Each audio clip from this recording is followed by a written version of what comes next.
Dictating the wrap-up on the Butcher Benton package. I'm Lieutenant Dick Chasen. This hadn't been a routine case, and to find the answer, I've had to put a lot of little pieces together. It began on the day most cases can be called closed. It was the day before the butcher was to be executed. He was visited by his attorney, Paul Lowe, in the death house. It was at this first meeting the Butcher Benton case took its first switch. Well, that's it, Butcher. The evidence against you was so strong, the government turned down your appeal. You're a rotten liar, Lowe. You started railroading me from the beginning of the trial. And now you're still trying to throw me curves. Look, I don't blame you for being edgy, but get this straight. I didn't double-cross you. I never worked harder for a client. You mean you never worked harder for a client to get him sentenced? You're a fool, Butcher. If you hadn't tried to double-cross Squeamy Ellis and Joe Marcelli, they wouldn't have turned state's evidence against you.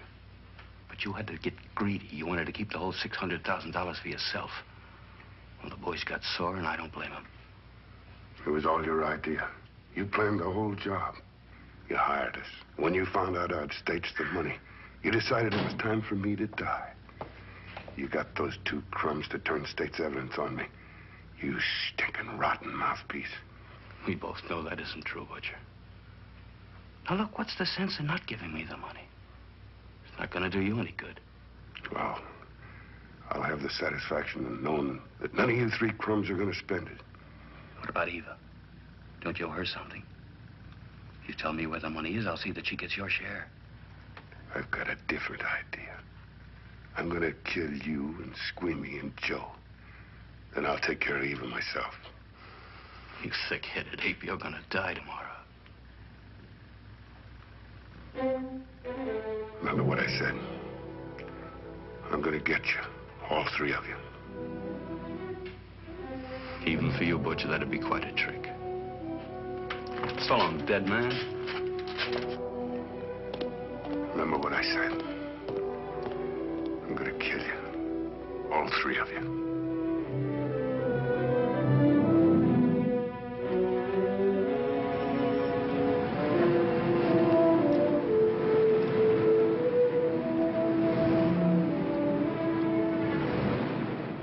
Back in Los Angeles, two men sat in a bar room listening to a newscaster tell his headline story. He played up big the butcher's threat to kill Paul Lowe, Squeamy Ellis, and Joe Marcelli for their having turned state's evidence against him. Squeamy Ellis didn't seem happy over the butcher's threat. Neither did Joe Marcelli.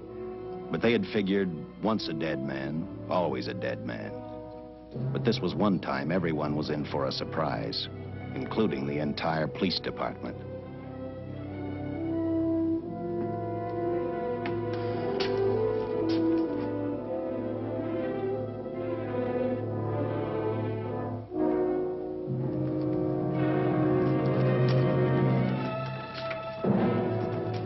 You seen the headlines, Captain?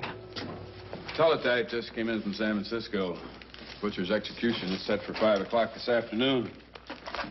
And like the newspapers say, he still refuses to talk about that stolen money. Well, I still have hopes of coming up with something. That's what I dropped by for, Dick. With Butcher's execution, the department's marking it case closed. That means you'll be reassigned. I've spent a whole year trying to break this case. As far as I'm concerned, Butcher's death is just the beginning. Of course, I can't prove it, but I think that Paul Lowe was the top man. And even though I have to keep working on it while off duty, I'm going to get Lowe, Squeamy Ellis, and Joe Marcelli. Okay, Lieutenant. Officially, I've taken you off of the case. Unofficially, I wish you luck. Do me a favor. Keep me posted. Will do. Thanks, John. I headed for Eva Martin. She worked in a local burlesque house. I'm a cop, and my job is to ask questions and get answers.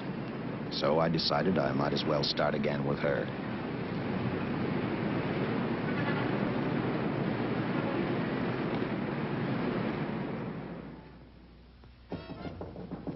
Come in. Oh. What do you want? I'd like to talk to you. Talk? You're a cop, aren't you? That's a good question. I can't even find a 3-ton armored car, let alone the $600,000, and I've been on the case a year. I've told you, and I've told you, and I've told you. I don't know anything about the money. I never did. Benton's gonna be dead in a little while. I thought it might make a difference. I never knew anything about the money. Call me dumb. I didn't even know Charles was in the rackets until the trial. Now, take it easy, kid. You're on, Eva.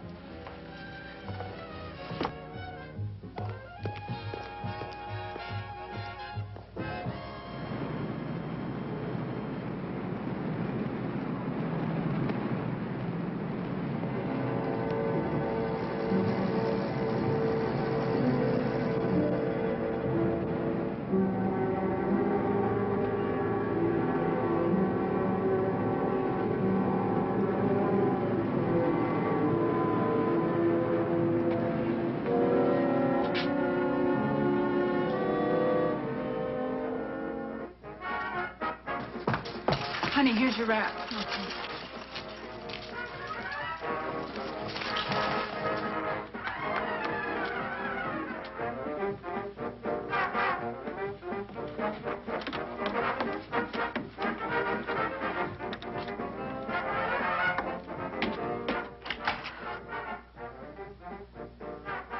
A few moments ago, Butcher Benton, without revealing the whereabouts of the $600,000 stolen in the armored car holdup, paid for his crimes against society in the gas chamber at San Quentin. Now for a look at the international scene. Today... Come on, baby. Don't waste tears on Benton. I feel so badly about Charles. If I'd known, maybe I could have done something. How about a drink? We could both use one. An artist can't drink while she's working, Paul. Oh, I see.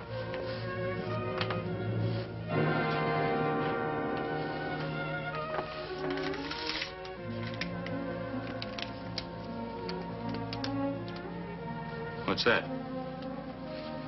Well, now what's the matter? It's a message from Charles. He told me to open it if he died. Finale, Eva. All right. How about a steak after the show? No, thanks. Not tonight, Paul.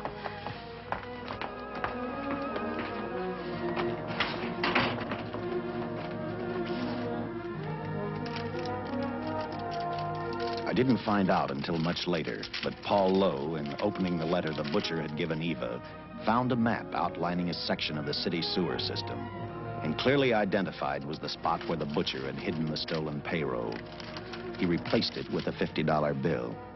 I guess he figured $50 to gain $600,000 was not a bad day's work.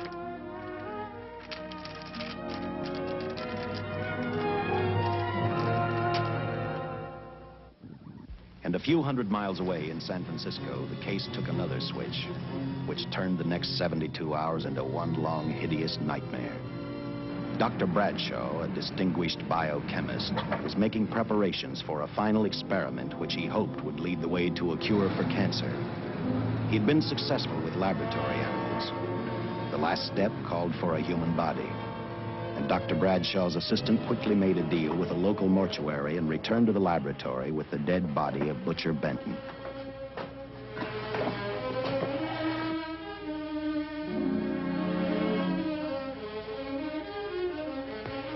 You made good time. Well, I didn't waste any. Any trouble? No, I just handed the money over and moved the body into your station wagon. That was that. Good. Get a syringe.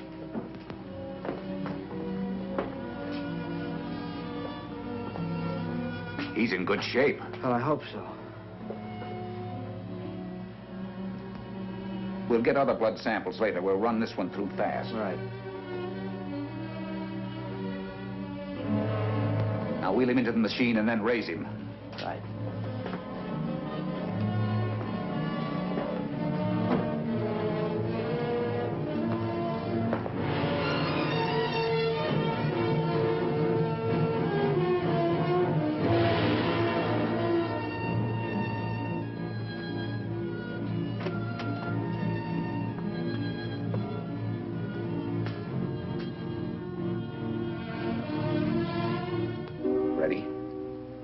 mean you're going to give him 287,000 volts? Yes, yes. I'll get the fluoroscope set. We'll check with that before we start dissecting. Turn off the lights.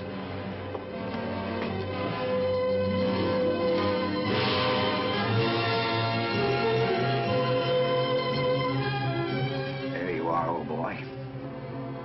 If you respond properly and my theory is sound, you'll be more famous dead than alive.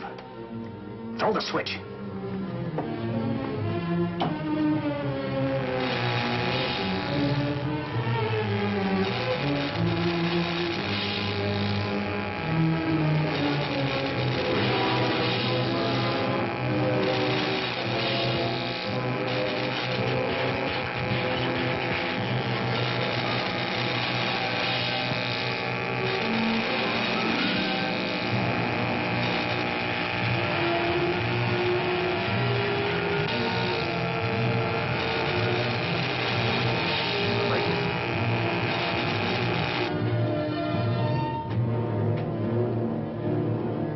Wait, I thought I saw a pulsation of the heart. You're right. Dr. Bradshaw is beginning to breathe. You've brought this man back to life. No. The heart muscle has simply responded to a terrific electrical shock, that's all. Yes, but it does prove that the cells still function. Dr. Bradshaw, he is alive. A shock reaction, it can't last. His cells are multiplying now, if your theory is right. We could keep that reaction going longer. But it's worth a try. Get the body out.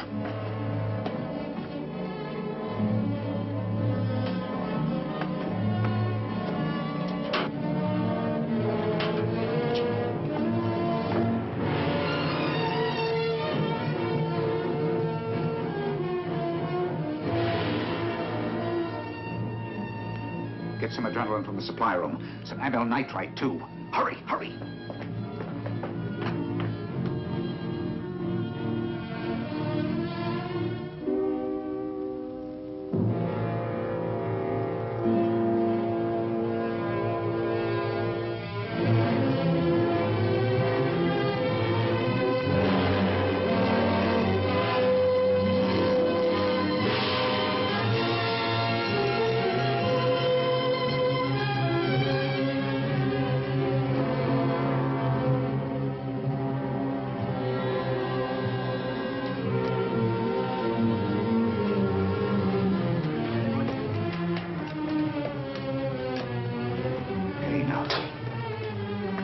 You mustn't move. Your heart can't stand the strain.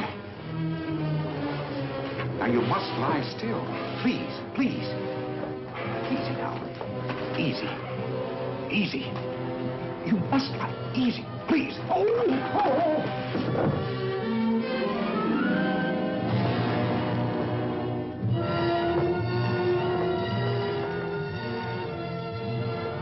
Dr. Bradshaw's experiment had given life back to the butcher.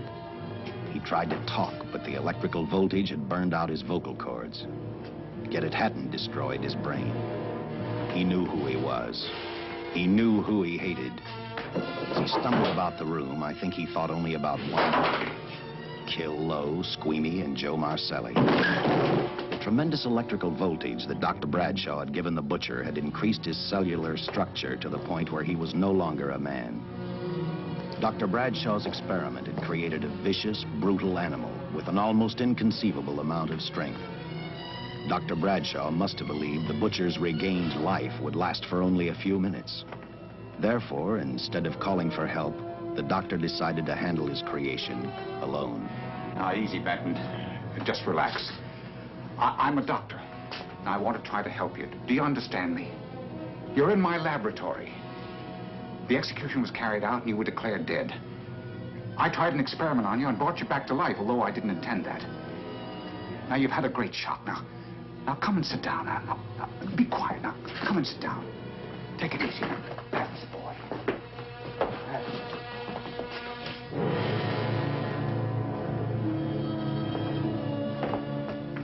Careful. His reactions are violent. How do you explain this? Each cell must have multiplied 100 times. perhaps thousands. His strength is unbelievable. No, it's too late for the amyl nitrite. I want to get some blood samples, make some tests on him, find out what's happened. Get me a syringe.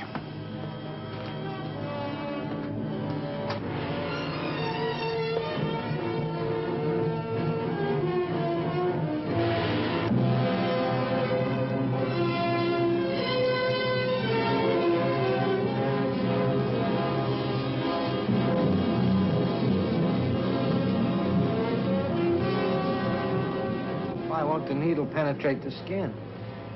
Tissue must be nearly a solid mass of cells. How are we going to get the blood sample? Surgically, perhaps.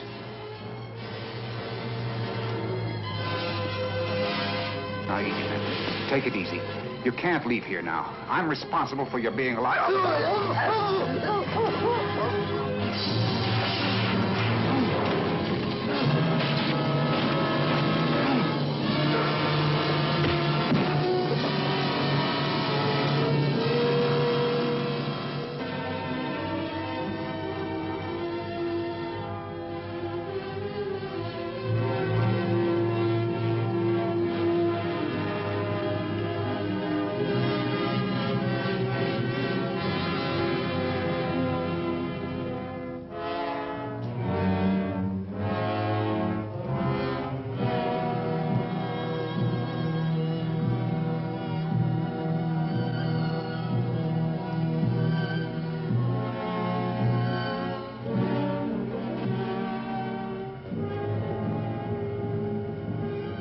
Towards the end of this case, Captain Lauder and I found out the doctor and his assistant had been murdered. But I'm getting ahead of my story. The butcher didn't know how he had been brought back from the dead, and he didn't care. All he knew, he was alive. Then this monster-made man started thinking about Los Angeles.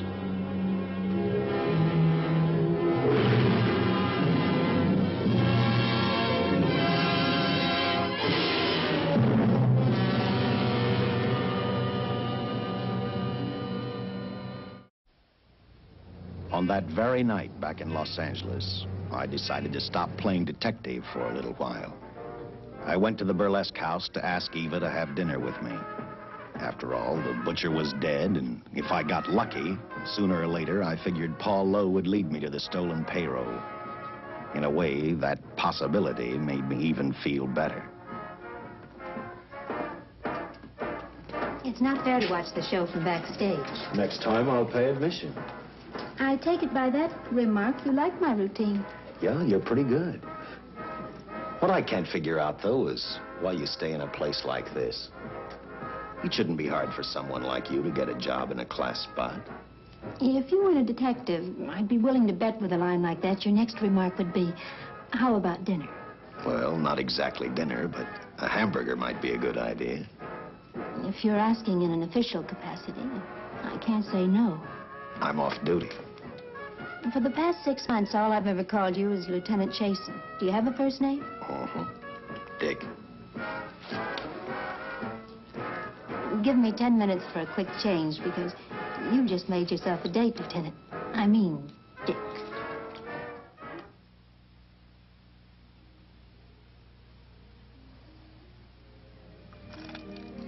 You know something, Dick? I haven't had hamburger in the front seat of an automobile with a guy in a lot of years. Well, from now on, we'll do it more often. That's funny. I always figured a policeman wasn't really a human being. I mean, unless he was arresting someone or trying to solve a case, he was unhappy. Shows you how wrong you are. In fact, everyone on the force gets fed up occasionally with the job they do. Maybe we're more human than anyone else. We see so much trouble, we get to hate the word. But as long as the world's filled with people, there'll have to be men who enforce the laws. What made you join the department? Now, who's making with the questions? No, honest, I'd like to know. Well, it's really a very short story. When I got out of the Air Corps, I knocked around for a while. Well, I went to work for an oil company. One day, I went back to college on the GI Bill. Just before graduation, I noticed all about the police department exams. Seemed a pretty good thing to do with your life, so I took the exams, passed, then went on from there.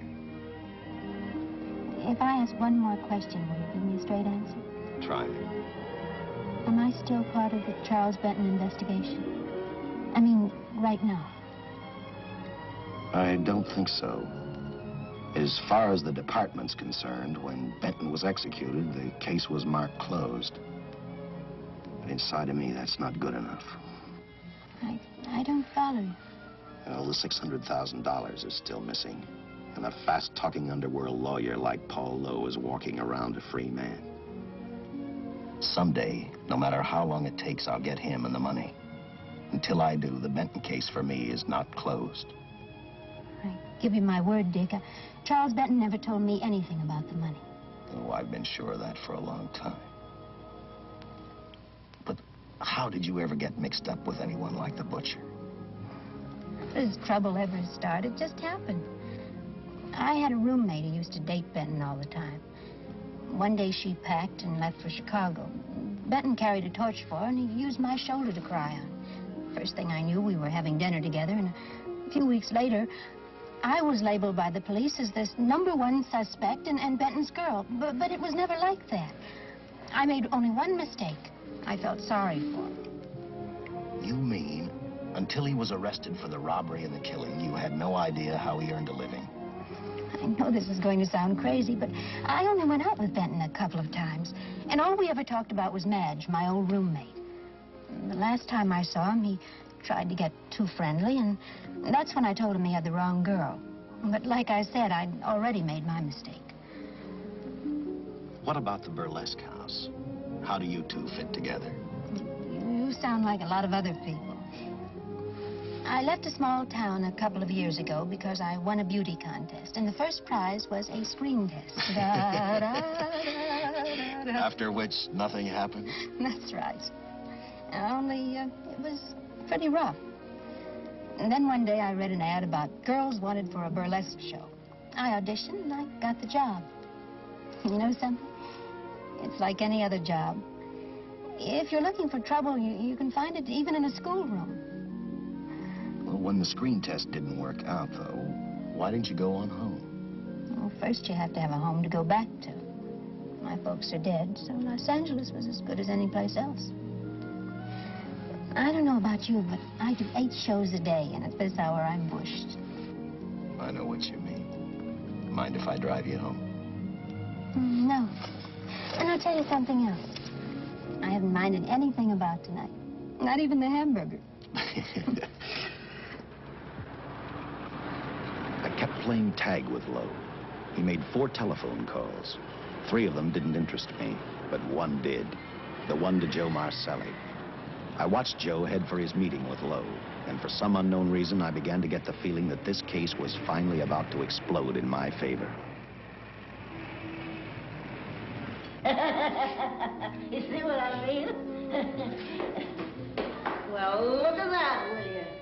I seen him stagger on 2 legs, but he's doing it on 4. Shut up, you flea bag. Well, look who's calling names. At least I ain't a squealer, a stoolie.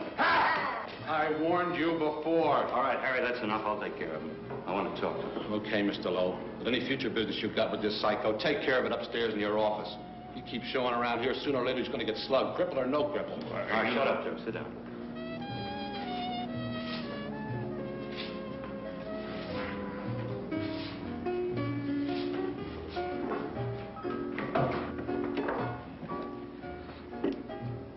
I need a shot, bad. You'll get one after I've talked to you. You sober enough to understand? Yeah, I run out of dough. No wonder. Look at you. You used to be the best torch man in town. Now, I don't think you could crack a safe if you knew the combination. No jobs. Nobody wants me since I turned states on Benton. That's your doing. You talked me into All right, it. quit crying. I got a job for you. If you can stay off that stuff long enough. You know I can if I've got a job. How much? What is it? There's $2,000 in it for you. Where? Right near where he pulled the job. Interested? $2,000 ain't much out of 600,000. There'll be other expenses. Besides, that money's plenty of it. Now, you want it, or do I get another boy? I'll do it. How soon do you want me to go to work? Set it up for tomorrow night. Call me before noon. I'm going to the races. 1. And that's all. The job's over.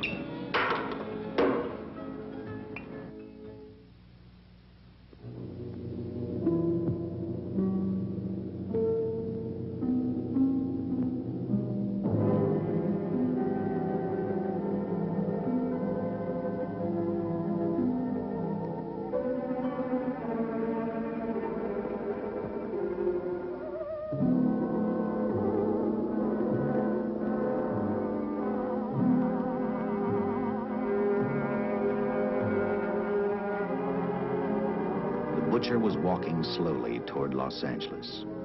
He'd traveled through wooded hills to prevent being seen by anyone. Finally, he came to a quiet road. He stopped to get his bearings. And then he saw her. He saw something else. An automobile. For the butcher, that rang a bell.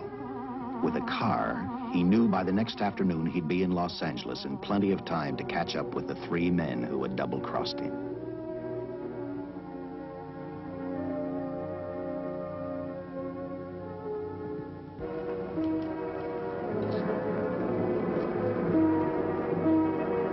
Well, see, you're a real gentleman to be helping strangers in distress. I hope you don't mind me using the babe here as bait. Quite a dish, isn't she? But that's what she gets paid for. Bait, that is. Yes, sir. She's a real shaker artist of my outfit. Carnival man myself. Just call me Connie. Yeah. Well, friend, we're in a little bit of difficulty here. Got a flat tire, brand new car, no tools in the back. Why, some of these dealers make my carnival grifters look like babes in the woods.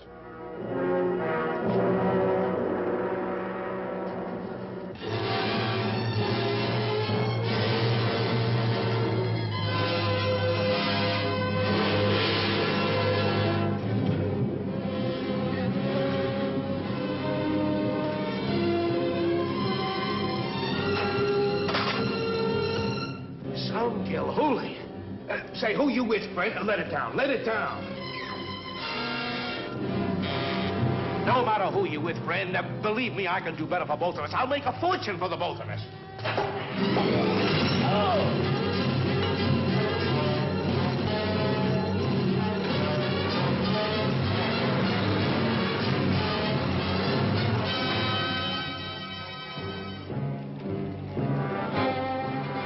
An hour later, the San Francisco Police Department sent out an APB.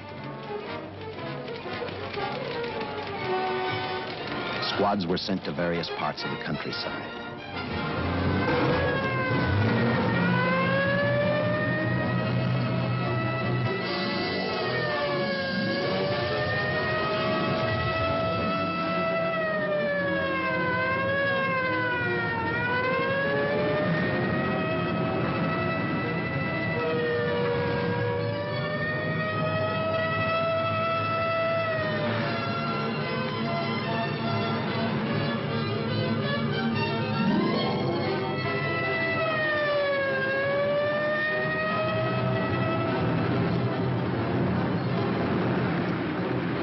Roadblocks were thrown up to catch the cold-blooded killer the hysterical girl had described.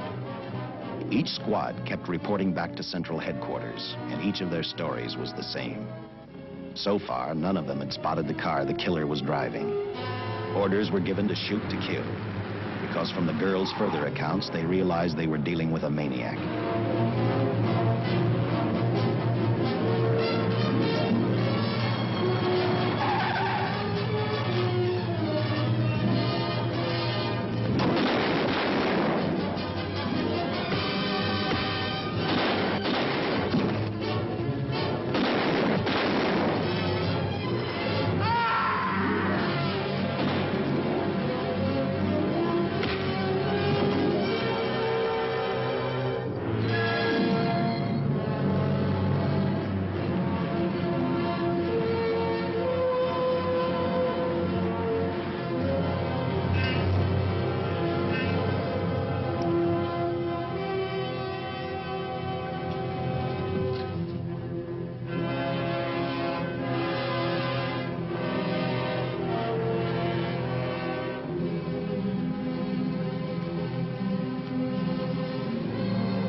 I trust that this information will answer all of your questions.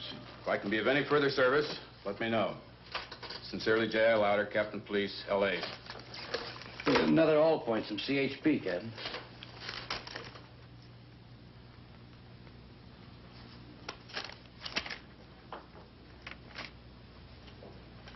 These reports sound like they come from a bunch of loonies. You sure do. There it is. Sergeant. Yeah. I want Lieutenant Chasen to look these over as soon as he comes in. All right, Captain.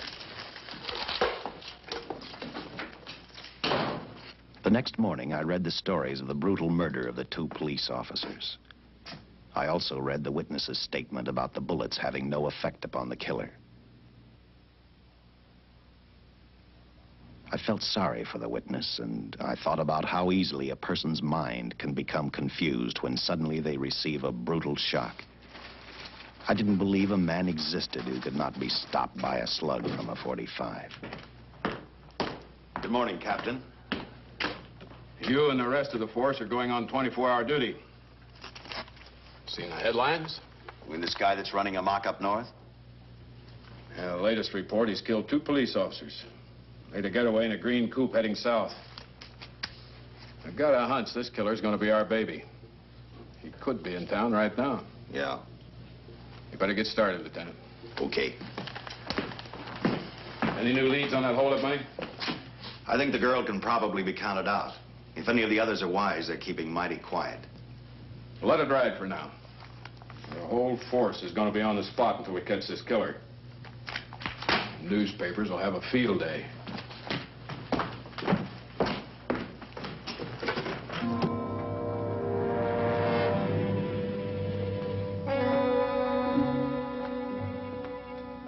We were wrong about 2 things. The killer was already in our city, and we didn't know he was Butcher Benton. He headed straight for Eva Martin. He went to her dressing room to get back the map he had left in the envelope with her. He wanted first to check his money, then catch up with Lowe and the others.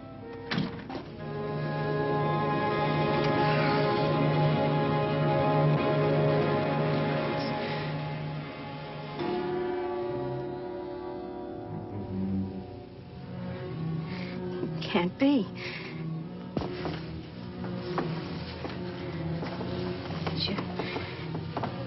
You do look like him. Only different somehow.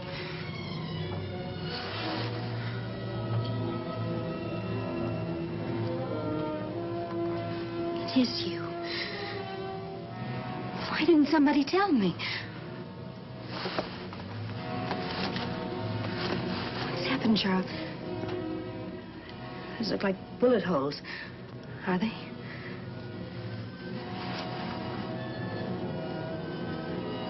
There isn't even a mark.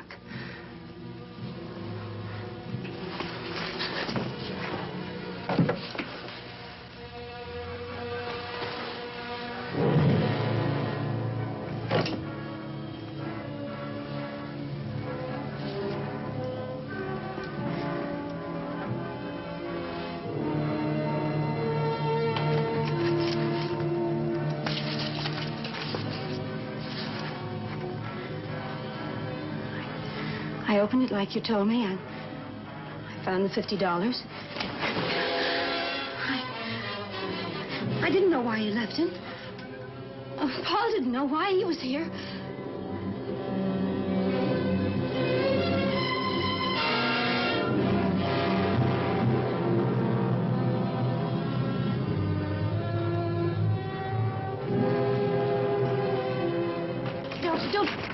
Don't get crazy.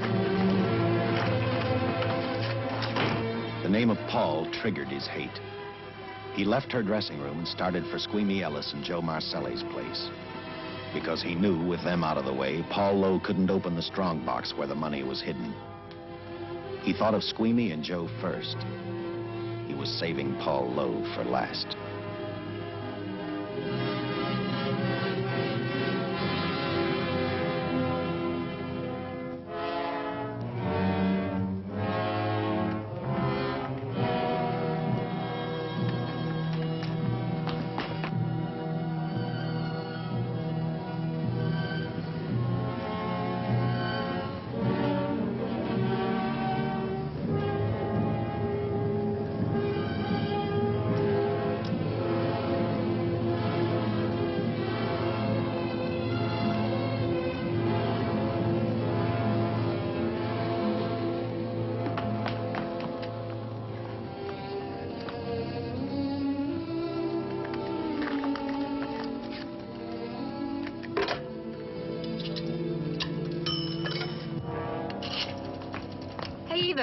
borrow your eyebrow pencil?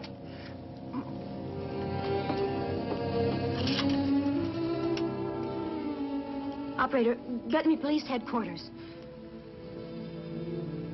Lieutenant Chasen, please. When do you expect him? Well, tell him Charles Benton is alive, and even bullets can't stop him. I'm not crazy. Just say a friend of Charles. He'll know.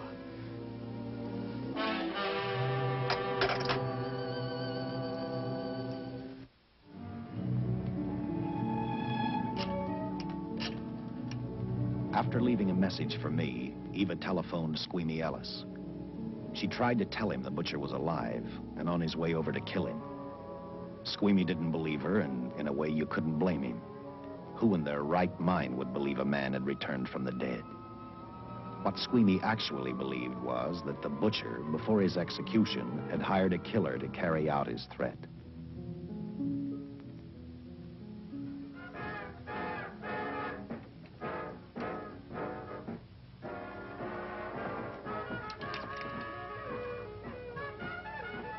You sick? What? You don't look so good to me. 10 minutes, Eva. All right. Say, Eva, I could take over the matinee trick for you. What? It's easy. Look, Eva, I can do it. Scub-up-de-doo-doo-doo. Oh, on. Francine, I just thought of something. Yeah? Eva agreed to let Francine do the show. She hoped she'd be able to interrupt the butcher before he arrived at Squeamy's hotel. Or, failing that, at least be able to warn him to stay out of sight. You wanted me, Captain? Yeah, I just had a rundown on those fingerprints of the stolen car up north. We got nothing on the driver who was killed or the woman with him. Take a good look at these. There's something funny about these. Yeah. And the boys in the lab can't figure it out either. Those are the killers. They were found on the steering wheel. Looked like they'd been stamped in with a steel die. They sure do. These are Butcher Benton's. What? Well, they look the same to me. How do the lab boys explain that? They don't. Their best guess is a twin brother. An identical twin could have the same pattern of whorls with only slight variations. Ever hear of the butcher having a twin brother? No. Even if he did, it wouldn't explain these freak prints. You didn't pick up your message, Lieutenant. Some wacky dame calls you. And she says Charles Benton is alive. Then bullets won't stop him. If we buy the twin theory... Who was she? Where'd she see him? Well, she wouldn't leave her name. Sounded kind of hysterical to me. Said she was a friend of the butcher's. Eva Martin. Get over to the Follies and see what that girl knows. Yeah.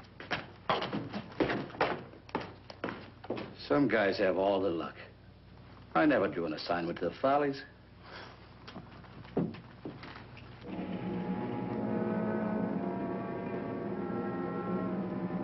Meanwhile, the butcher headed for Squeamy's hotel. He didn't seem to be in any particular hurry. Actually, he seemed like any normal person, on his way to work or on his way home.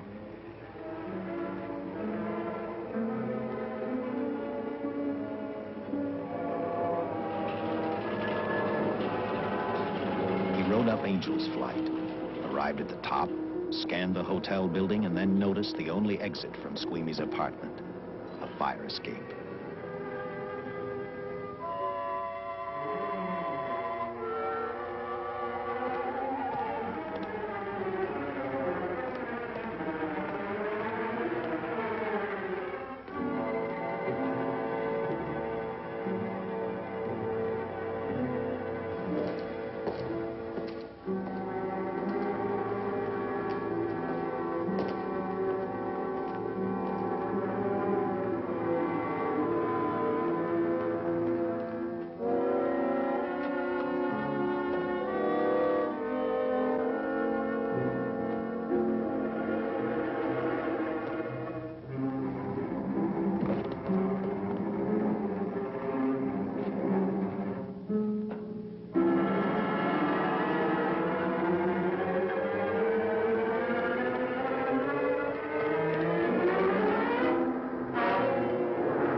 butcher was figuring his next step. And as he looked at the dead cop, he thought about Paul Lowe, the next man on his list. Seen Joe Marcelli? Not since last night when I told him I didn't want him around here no more. Give me a shot.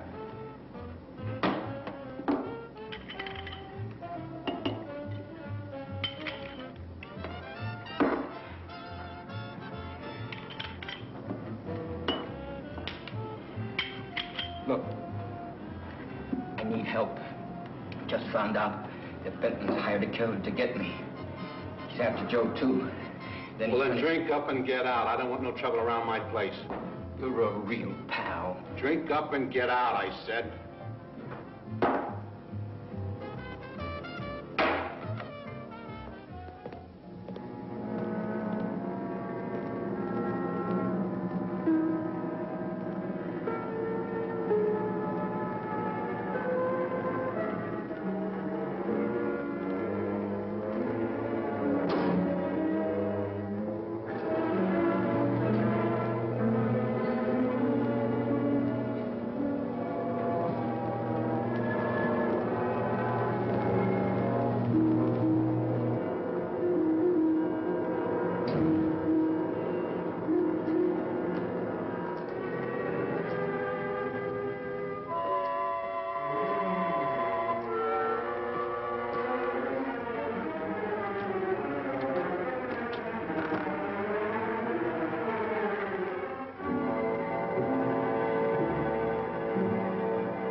Operator, get me the police. Police! Yes!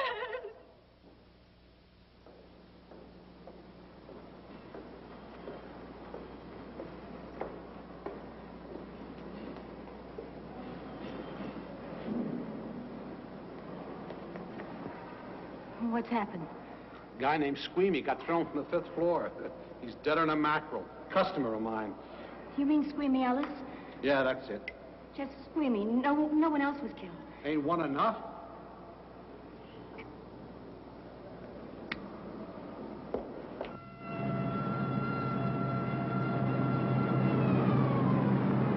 I tell you, the bullets never even phased him. He must have been wearing a bulletproof vest.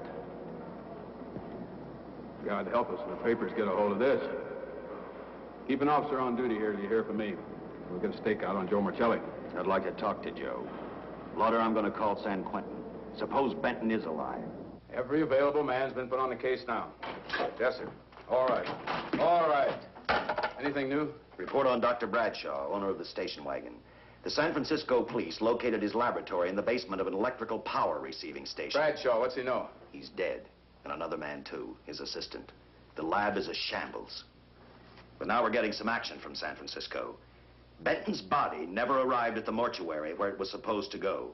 An attendant there finally broke down, admitted he picked up some quick cash by handing the body over to a man he was unable to identify. The man was driving his station wagon. Blasted man, the chief's on my neck, and the commissioners are on his, and the mayor's on theirs.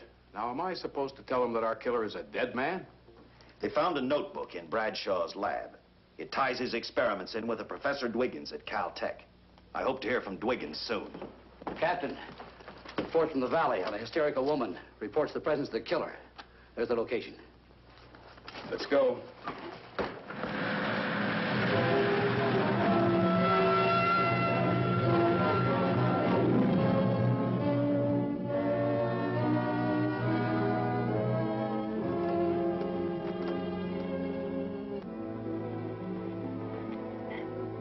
You and your boyfriend had a little fight, and he got out of the car to take a walk. You noticed as he walked down toward the sump area in the direction where you'd seen those lights a short while before. What happened then, miss? Please try to tell us. Well, I just sat there a few minutes, I guess. I was pretty mad. Then there was a loud crash, like heavy metal, sort of, from down here.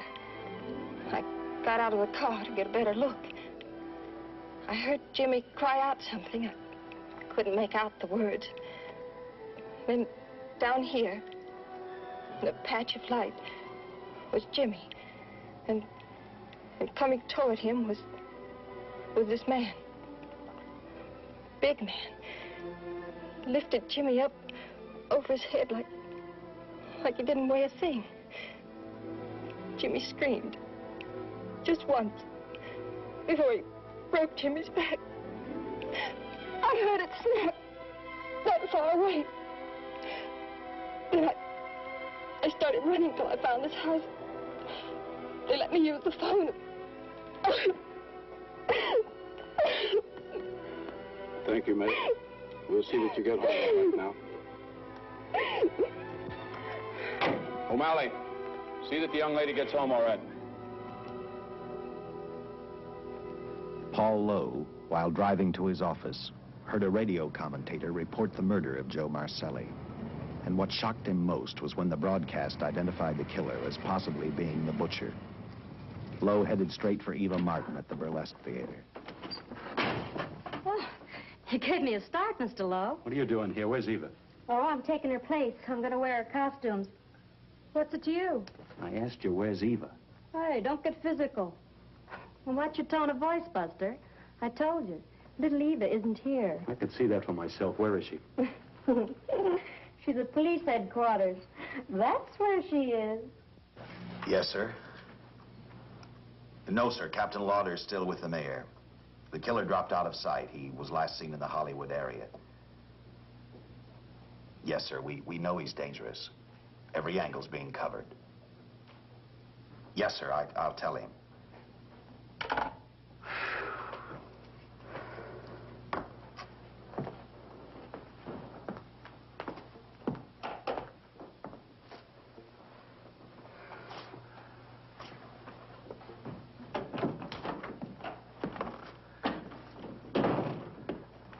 Here, see how these fit. Low heels. I'm sorry. It's the best our wardrobe department can afford. Any idea how soon the captain will be back? Now, look, I'm going to see the captain if I have to wait here all night. Paul. Paul, Charles killed Squeamy and Joe. Joe, too? Benton? He's alive. I saw him, but nobody will believe me. I'm checking it. My guess is whoever killed them is on the trail of the money, Lowe. Now, maybe you better start talking if you know anything about it. I don't know anything. Did the butcher have a brother? No brother. It was Charles. I saw the tattoo on his arm. Look, I demand police protection. Where's the money, Lowe? You heard me. I demand protection. I know my rights. We put stakeouts on your office and home. Well, that's not enough. It's enough as far as we're concerned.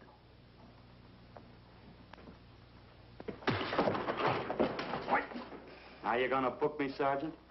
Dan, throw away the key.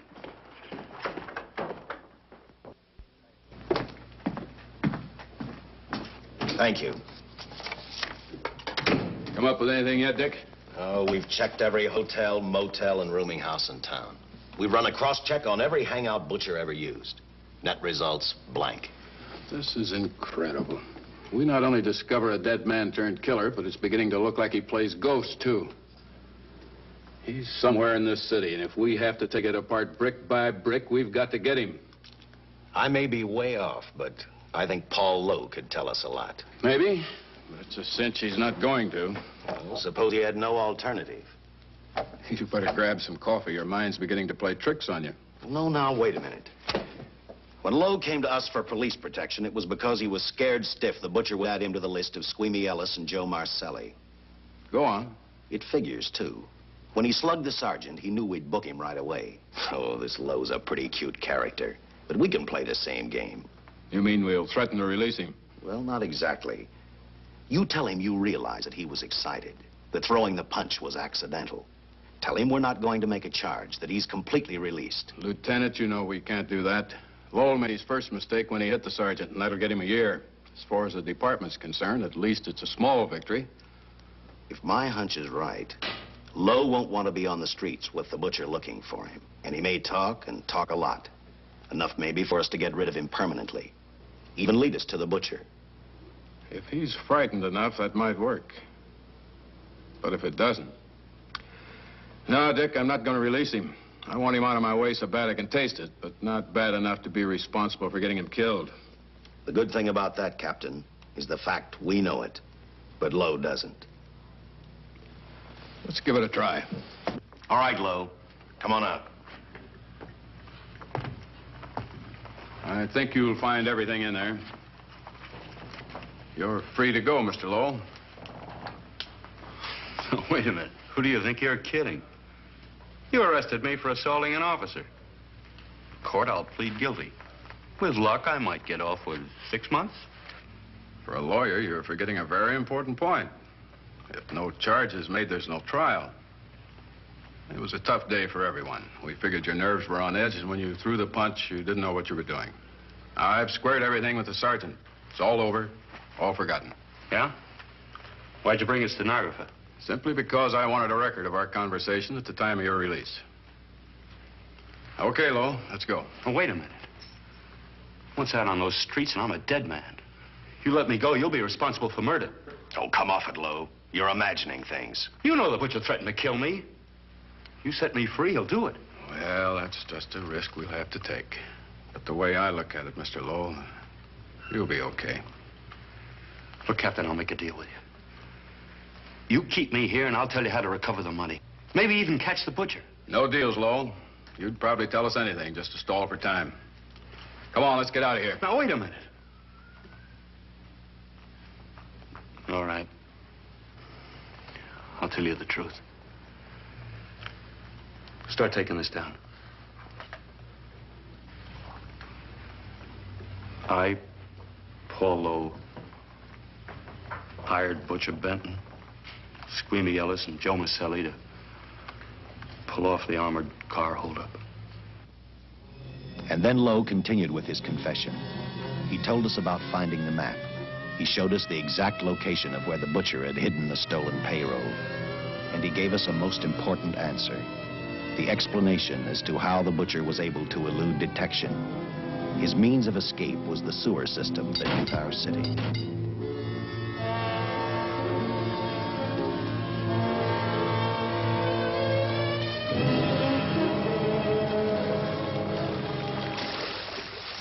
The department went to work fast. Every police squad in the city was detailed to cover a specific area.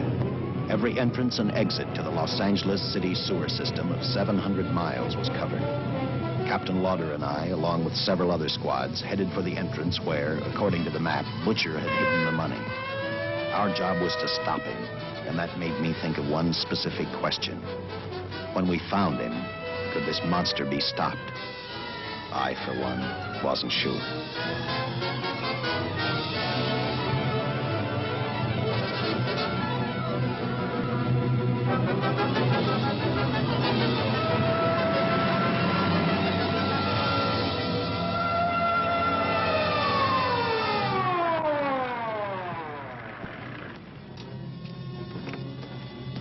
Everything all set, Lieutenant?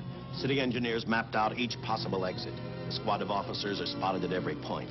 If the butcher can be caught, now's the time. Well, after I talked to Caltech, I called on the fire department for a little help. The professors thought a flamethrower might stop him. Flamethrower? I suppose their boys have had a chance to join our squads by now. I see we have one with us here. Have you thought about what'll happen if this doesn't work? No. I've been praying too hard that it will work.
This was where we split up. I'll go straight ahead.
If this map's right, we're off our course. We'll have to backtrack.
Let him have it.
And the tremendous shock of electricity that brought the butcher back to life destroyed him.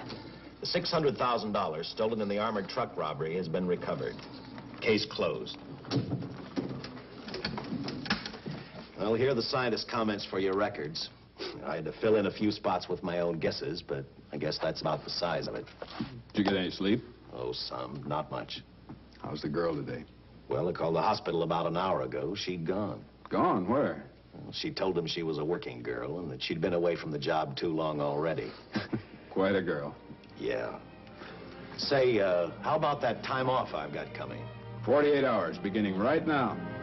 Get some rest, Dick.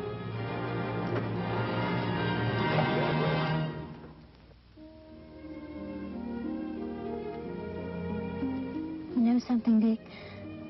The past 72 hours seem like a bad dream. That rest in the hospital today really gave me a new lease on life. Now that it's over, I can't believe it actually happened. The important thing is to remember, it is all over.